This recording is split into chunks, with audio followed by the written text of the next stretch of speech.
একদিন একটি সাপ একটি জোনাকির পিছনে ধাওয়া করলো তাকে ধরার জন্য। তা দেখে জোনাকি সাপকে বলল, আমি কি তোমাকে 3টে প্রশ্ন জিজ্ঞাসা করতে পারি?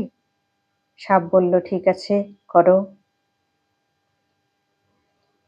জোনাকি বলল, আমি কি তোমার খাবারের মধ্যে পড়ি?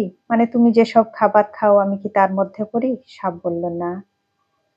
জোনাকি বলল, আমি কি তাহলে তোমার কোনো ক্ষতি করেছি? সাপ বলল, না। জোনাকি বলল, তাহলে তুমি আমাকে ধরতে চাইছো কেন? সাপ বলল, তোমার ওই জ্বলে ওঠা, তোমার ওই আলো আমি সহ্য করতে পারি না। আমাদের সাথেও এমনটাই ঘটে। অনেক সময় আমরা কারো কোনো দোষ না করে, ক্ষতি না করেই অন্যের শত্রু হয়ে যাই, ঈর্ষার পাত্র হয়ে যাই। আপনি খুব ভালো মানুষ। আপনি কখনো কারো কোনো ক্ষতি করেননি, কারো খারাপও চান না। তবু মানুষ আপনার ক্ষতি করার চেষ্টা করে, আপনাকে শত্রু ভাবে।